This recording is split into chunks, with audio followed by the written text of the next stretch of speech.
Hello दोस्तों, तो जैसा कि पिछले एपिसोड में हमने देखा कि यहाँ पर आउटर शेक एकेडमी की वेकेशंस लग चुकी थी। साथ ही साथ मिस जावियर ने यहाँ पर अपने क्लास को एक असाइनमेंट दे दिया था, जहाँ उनके मुताबिक अगर किसी भी डिसाइपल के पास सेकंड सोल रिंग नहीं होगी तो वो दोबारा से आउटर शेक एकेडमी नहीं आ सकता।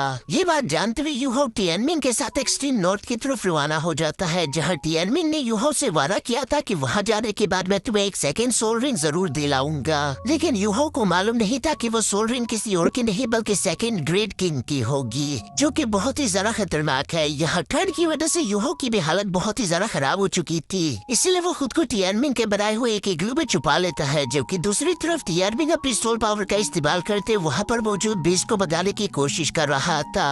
अब आगे तो नेक्स्ट एपिसोड के शुरू में हम देखते हैं जहाँ पर टिएनमिन अपने स्पिरिचुअल पावर्स को कंबाइन करके आइस जेड स्कॉर्पियन एम्प्रेस को बुलाने की कोशिश कर रहा था। लेकिन यहाँ पर टिएनमिन की आवाज किसी लड़की की तरह सुनाई दे रही थी, जो कि कह रही थी कि आइस एम्प्रेस यहाँ पर आ जाओ, मैं जल्द ही एक्सट्रीम नॉर्थ को छोड़कर जाने वाली हूँ, लेकिन उससे पहले मुझे तुमसे एक जरूरी बात करनी होगी। यूहो वो आवाज सुनकर हैरान होते हुए टिएनमिन से सवाल करते हुए पूछते हैं कि आखिर ये किसकी आवाज है, जिस पर टिएनमिन जवाब देते हुए कहता है कि ये स्नो गर्ल की आवाज है, जो कि 7 लाख साल पुरानी सोल बीस्ट है। मैंने उसकी आवाज को कॉपी कर लिया, साथ ही साथ मैं उसके ब्रेथ को भी आसानी के साथ जनरेट कर सकता हूँ, जिसकी वजह से आसपास के इतने सारे बीस्ट डरकर भागना शुरू हो गए थे।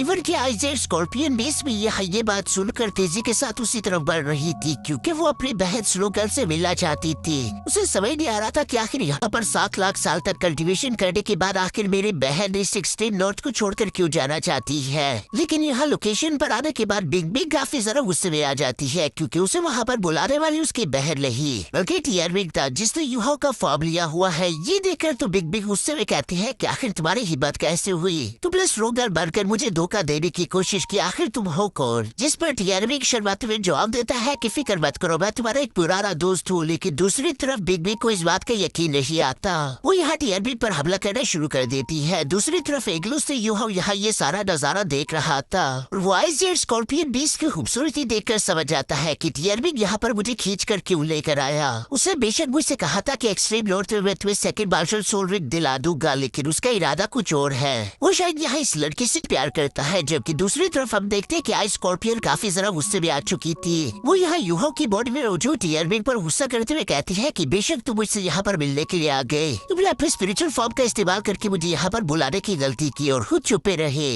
लेकिन चूंकि अब तुम यहाँ पर आ चुके हो तो तुम वैसे भी जिंदा नहीं बचने वाले, मैं तुम्हारी जान ले लूंगी, क्योंकि मैं यहाँ की एक सबसे ज्यादा स्ट्रॉन्गेस्ट बीस्ट हूँ। ये कहते साथ ही आइस जेड स्कॉर्पियन ने सीधे टिएनमिन पर हमला करना शुरू कर दिया था। जबकि दूसरी तरफ हम देखते हैं कि टिएनमिन यूहो से कहता है कि यूहो अब तुम्हें थोड़ी देर ठंड बर्दाश्त करनी होगी, क्योंकि मैं अपनी स्किन लेकर जा रहा हूँ। टिएनमिन के ऐसा करने की वजह से हम देखते हैं कि यूहो को काफी ज्यादा ठंड लग रही थी। वो वहीं पर बैठकर कल्टीवेशन करना शुरू कर देता है ताकि वो कुछ देर तक इस ठंड को बर्दाश्त कर सके। जबकि बाहर की तरफ मौजूद टिएनमिन यहाँ पर आइस जेड एम्प्रेस को बनाने की कोशिश कर रहा था। वो यहाँ पर उससे कहता है कि बेशक तुम यहाँ की एक बहुत ही ज्यादा ताकतवर बीस्ट हो, 4 लाख साल तक तुमने कल्टीवेशन कर ली, लेकिन आगे क्या होगा तुम्हें तो मालूम ही है कि हर 1 लाख साल बाद तुम्हारा हेवनली ट्राइबोल्यूशन होगा। वो आखिर कितनी बार हेवनली ट्राइबोल्यूशन एग्जाम को पास करोगी, क्योंकि हर बार वो पहले से ज्यादा खतरनाक हो जाता है। जो सुनकर आइसजेड स्कॉर्पियन एम्प्रेस कहती है कि तुम मेरी फिक्र मत करो, और ये कहते साथ ही उसने आइस पावर का इस्तेमाल करते हुए यहाँ पर टिएनमिन पर हमला कर दिया,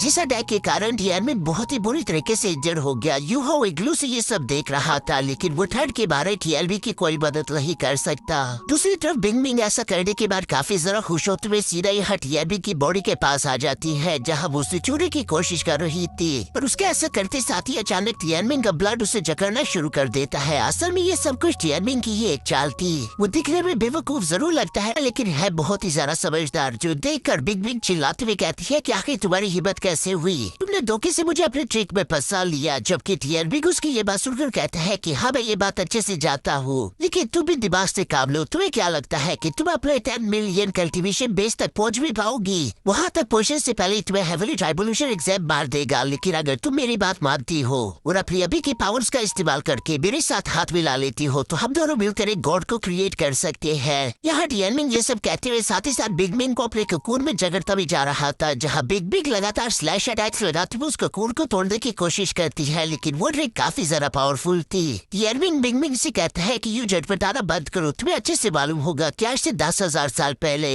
ये हुआ था, एक इंसान गॉड में बदल चुका था। तब के वक्त मुझे मेरे क्लैन ने निकाल दिया था और मुझे अकेले ही रहकर अपने 1 मिलियन ईयर्स तक कल्टीवेशन करनी पड़ी। मैं उस इंसान का गॉड बनने में साथ नहीं दे पाया, क्योंकि अगर ऐसा काम मैंने किया होता तो आज के दिन मैं इमॉर्टल बन चुका होता। ये मौका जोर बुल पाइथन और टाइटन जायंट एप ने ले लिया है। वो दोनों भी अब तामसन के साथ पूरी तरीके से इमॉर्टल हो गई। यहाँ बिंगमिंग उसकी ये बात सुनकर हैरान होते हुए कहती है कि आखिर तुम्हारे कहने का मतलब क्या है, जिस पर टियरमिंग जवाब देते हुए कहता है कि क्या तुम्हें मेरी बात समझ नहीं आ रही? अगर हम दोनों मिलकर एक गॉड को क्रिएट कर लेते हैं, उसकी मदद से हम दोनों भी हमेशा बेशक इमॉर्टल हो जाएंगे। हमें कभी भी हेवरी ट्राइबुलेशन एग्जाम की फिक्र नहीं रहेगी। मैं चाहता हूँ कि तुम अटैक करने में काफी ज्यादा बेहतर हो और मेरी स्पिरिचुअल पावर का इस्तेमाल करके हम इस लड़के को गॉड बना सकते हैं। इस काम के सक्सेसफुल होने के 50% चांस है, जबकि तुम मेरे साथ रहोगी। ये भी बहुत ही कमाल की बात है। असल में दोस्तों टियरमिंग बिग बिग से प्यार करता है, जबकि बिग बिग यहाँ पर टियरमिंग की ये सारी बातें सुनकर कहती है कि फिर तुम्हें क्या वो इंसान मिल गया जो कि गॉड बनने की काबिलियत भी रखता हो। टियरमिंग उसकी ये बात सुनकर यूहो को आवाज देते हुए कहता है कि यूहो फौरन यहाँ पर बाहर आ जाओ, जो कि ठंड से जमता हुआ सीधे उस इग्लू से बाहर गिर गया था। ये देखकर आइस स्कॉर्पियन कहती है कि क्या मजाक है, उसका तो फर्स्ट इंप्रेशन ही खराब हो चुका। जबकि दूसरी तरफ यूहो टियरमिंग की तरफ आते हुए कहता है कि टियरमिंग आखिर तुमने मुझे बताया क्यों नहीं कि तुम इस एम्प्रेस बिग से मोहब्बत करते हो? तुम्हारे साथ यहाँ पर आने में मैंने अपनी जिंदगी दाव पर लगा दी और तुमने मुझ पर इतना एतबार नहीं किया कि तुम मुझे ये सच बता सको। जो सुनकर टियरमिंग यूहो को जवाब देते हुए कहता है कि नहीं, ऐसी कोई बात नहीं, मेरा जो कुछ भी था वो सब कुछ मैंने तुम्हें दे दिया। जैसा कि मैंने तुमसे वादा किया था कि मैं तुम्हें एक सेकंड मार्शल सोल रिंग दिलाऊंगा, तो मैं बिल्कुल वही कर रहा हूँ। हाँ बेशक इसमें मुझे भी थोड़ा सा फायदा होगा, लेकिन इस बात से ज्यादा फर्क नहीं पड़ता। तुम्हें सच में लगता है कि मुझे तुम पर भरोसा नहीं है? और ये कहते हुए टियरमिंग अपनी प्यारी प्यारी बड़ी बड़ी आंखें यूहो को दिखा रहा था, जिसकी वजह से यूहो उसकी बात मान लेता है। साथ ही साथ टियरमिंग यूहो को बताता है कि आज से कई साल पहले बिग बिग ने मेरी जान बचाई थी। बेशक मैं जाता हूँ कि वो भी मेरे कल्टीवेशन को चोरी करना चाहती थी, लेकिन उसने एटलीस्ट मेरी जान बचाने के लिए एक बड़े से बीस्ट को जान से मार दिया था। तभी से मैं उससे प्यार करने लगा हूँ। यूहो टियरमिंग की ये सारी बातें सुनकर उसे अजीब तरीके से देख रहा था, जिस पर टियरमिंग कहता है कि मुझे तुम्हारी सारी बातें समझ आ गई। मैं उसके साथ जबरदस्ती नहीं करना चाहता, बेशक मैं उसके साथ रहना चाहता हूँ, लेकिन साथ ही साथ मुझे उसकी फिक्र है। मैं नहीं चाहता कि वो अगले हेविली ट्राइबुलेशन एग्जाम में मारी जाए। जो सुनकर बिंगमिंग यहाँ पर गुस्सा होती हुई कहती है कि उससे पहले तुम अपनी जान की फिक्र करो। और ये कहते साथ ही उसने यहाँ पर कैद में से ही यूहो पर हमला कर दिया, जिस हमले की वजह से वो चाहती तो यूहो को जान से मार देती। वो लास्ट मोमेंट पर रुकते हुए यूहो के बारे में कहती है कि ये लड़का तो काफी ज्यादा कमजोर है। बेशक अगर तुम्हारी बात सच भी है तब भी मुझे एक स्ट्रॉन्गर वॉरियर चाहिए होगा। जिस पर टियरमिंग जवाब देते हुए कहता है कि अगर तुमने एक स्ट्रॉन्गर मास्टर को चूज करने की गलती की तो फ्यूजन के बाद तुम उसके विजडम सोल रिंग नहीं बन पाओगी। और वैसे में तुम इस लड़के को जो देख पा रही हो, ये दिखने में बेशक बहुत ही ज्यादा नॉर्मल होगा, लेकिन ये बाकी लोगों से बहुत ज्यादा खास है। मुझ पर यकीन रखो, मैं भी तो इस लड़के के साथ हूँ जिसने मेरी पावर्स को जेल लिया, और इसी वजह से इसकी सोल पावर कई ज्यादा बढ़ जाती है, जो कि इसे महफूज बनाएगी। अगर तुम इस लड़के को चूज करते हो तो तुम आसानी के साथ इसकी विजडम सोल रिंग बन पाओगी, जो कि तुम्हारे लिए बेहतर होगा। बिंगमिंग कुछ ज्यादा इंटरेस्टिंग नहीं लग रही थी, जिस पर यूहो बताता है कि ये लड़का अपने स्पिरिचुअल आइस के मार्शल सोल के साथ पैदा हुआ। मेरी कल्टीवेशन की वजह से इसे बेसिक आइस एट्रीब्यूशन तो मिल गई, लेकिन अगर तुम इसके साथ खुद को कंबाइन कर लो तो फ्यूजन की वजह से ये मेरे बहुत सारे सोल पावर का इस्तेमाल करके खतरनाक से खतरनाक आइस अटैक्स कर पाएगा, और तुम भी इसमें काफी ज्यादा ताकतवर हो जाओगी। अब यहाँ ये सारी बातें सुनकर आइस जेट स्कॉर्पियन कहती है कि ठीक है टियरमिंग, तुमने जो कुछ भी कहा उसके मुताबिक ये लड़का बाकी के नॉर्मल लोगों से काफी ज्यादा ताकतवर होगा। तो अगर ये तुम्हारे प्रोटेक्शन के बगैर सिर्फ 10 मिनट तक भी मेरी पावर्स को झेल पाए, मैं इसे चूज करने के लिए तैयार हो जाऊंगी। जो सुनकर टियरमिंग कहता है कि नहीं, 10 मिनट तो काफी ज्यादा हो जाएंगे, लेकिन ये 5 मिनट तक टिक सकता है। तभी अचानक यूहो बीच में आते हुए कहता है कि मुझे तुम्हारी ये शर्त मंजूर है, अगर मैं तुम्हारे इस टेस्ट में पास नहीं हो पाता तब तो वैसे भी मैं तुम्हारे यकीन को जीत नहीं सकता।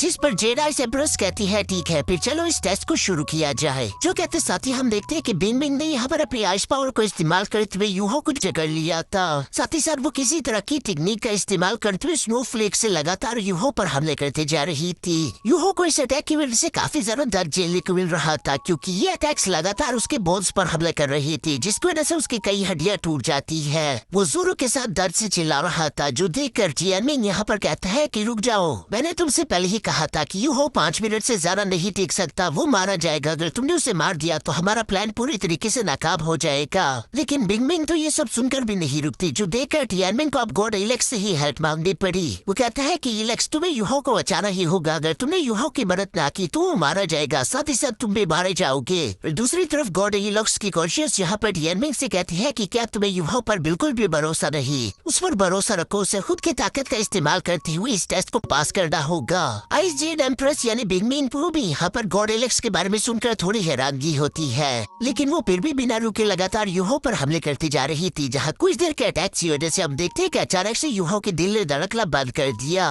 वो पूरी तरीके से फ्रीज हो चुका था, साथ ही साथ 10 मिनट भी पूरे हो चुके थे, जिसके बाद बिग बी कहती है कि मेरा वक्त पूरा हो गया। लेकिन दूसरी तरफ टियानमेन यूहो के लिए काफी ज्यादा इमोशनल हो गया, क्योंकि शायद यूहो मर चुका है। साथ ही साथ हम यूहो को एक अनजान सी जगह भी देखते हैं, जहाँ वो अपने मॉम को देख पा रहा था। यूहो की मॉम उसके पास आते हुए कहती है कि यूहो तुम पहले से काफी ज्यादा ताकतवर हो चुके हो, लेकिन अभी तुम्हारा सफर कंप्लीट नहीं हुआ। यकीनन तुम एक दिन सबसे ज्यादा ताकतवर बनोगे, मुझे तुम पर पूरा यकीन है। यूहो यहाँ पर अपनी मॉम को इतने वक्त के बाद देखकर इमोशनल हो जाता है, जबकि साथ ही साथ हम देखते हैं कि उसकी मॉम ने धीरे धीरे करके वहाँ से गायब होना शुरू कर दिया था। यूहो भी ये देखकर इमोशनल होते हुए अपने मॉम के पीछे भागने की कोशिश करता है, जिसकी वजह से हम देखते हैं कि उसके दिल दोबारा से धड़कना शुरू हो गया था और वो खुद को अनफ्रीज कर लेता है। ये देखकर तो आइस जेड स्कॉर्पियन एम्प्रेस काफी ज्यादा हैरान हो जाती है, जबकि दूसरी तरफ टियानमेन खुश होते हुए कहता है कि यूहो तुमने कर दिखाया, तुमने 10 नहीं बल्कि पूरे 11 मिनट तक उसके अटैक को झेल लिया। जबकि साथ ही साथ यहाँ पर बिंगमिन यूहो से सवाल करते हुए पूछती है कि तुम्हें मौत से डर नहीं लगता? यूहो उसे जवाब देने के लिए अपनी जगह पर खड़ा होते हुए कहता है कि मेरे बचपन का एक्सपीरियंस मेरी मौत से भी ज्यादा बुरा था। मैं वो बेइज्जती दोबारा बर्दाश्त नहीं कर सकता, बेशक उसके लिए मुझे 100 बार मरना पड़े, मुझे कोई अफसोस नहीं होगा। जो सुनकर बिंगमिन यूहो से कहती है कि तुमने अभी जो कुछ कहा, उम्मीद है कि तुम फ्यूचर में इसी बात पर कायम रहोगे। जो सुनकर तो टियानमेन खुश होते हुए कहता है कि बिंगमिन मतलब तुमने हमारा साथ देने के लिए हाँ कर दिए। बिंगमिन भी यहाँ पर एक्टिंग करते हुए कहती है कि मैं तुम्हें मौका नहीं बल्कि यूहो को मौका दे रही हूँ, और वैसे भी मेरे पास रास्ता क्या है? क्या तुम देख नहीं पा रहे कि तुमने मुझे यहाँ पर ट्रैप करके रखा हुआ है? उसके बाद भी तुम मेरी मर्जी मुझसे पूछ रहे हो। अगर मैं तुम्हारी बात ना भी मानूं तब भी तुम लोग चाहो तो आसानी के साथ मुझे अपना सोल रिंग बना पाओगे। जो सुनकर टियानमेन उसे अपने ककून की ट्रैप से आजाद करते हुए कहते हैं कि बिंगमिन तुम मुझ पर भरोसा रखो, मैं तुम्हें यकीन दिलाता हूँ कि तुम्हें अपने इस फैसले पर बिल्कुल भी पछतावा नहीं होगा। दूसरी तरफ बिंगमिन आजादों के साथ यहाँ पर यूहो को अपने साथ हवा में ले जाती है, जबकि उसने अपनी बॉडी से सोल को बाहर निकालते हुए सीधा यूहो की बॉडी में ट्रांसफर कर दिया, जिसकी वजह से बिंगमिन यूहो के सोल सी में पहुंच जाती है। जहाँ पहुंचते साथ ही सबसे पहले टियानमेन उसे वेलकम करने के लिए तैयार खड़ा था।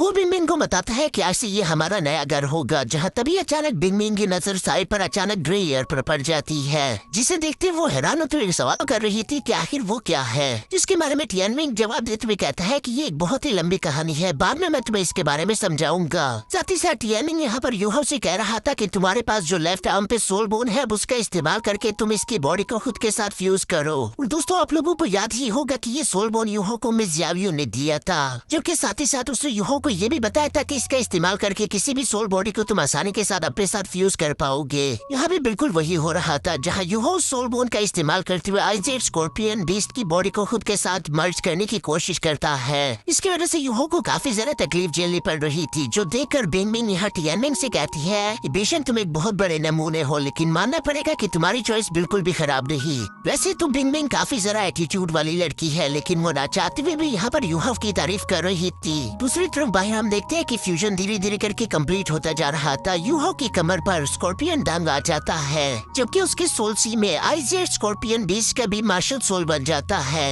इस फ्यूजन प्रोसेस ने वहाँ पर कई सारे स्कॉर्पियन बीस्ट को समन कर लिया था, क्योंकि उन्हें लग रहा था कि शायद उनकी महारानी किसी खतरे में होगी। लेकिन यहाँ पहुँचने के बाद उन बीस्ट को वहाँ पर अचानक एक तेज लाइट चमकने को मिलती है, यानी कि यूहो की फ्यूजन कंप्लीट हो चुकी थी। और यहाँ यूहो के स्कॉर्पियन फ्यूजन को देखकर वहाँ पर मौजूद सारे के सारे स्कॉर्पियन बीस्ट फौरन उसके सामने झुक गए थे, जैसे कि अब यूहो उनका न्यू किंग बन चुका हो। दूसरी तरफ हम देखते हैं कि यूहो की स्पिरिचुअल आइज भी चेंज हो चुकी, जो कि ग्रीन कलर की दिख रही थी। साथ ही साथ उसके माथे पर एक स्कॉर्पियन का भी निशान आ चुका था।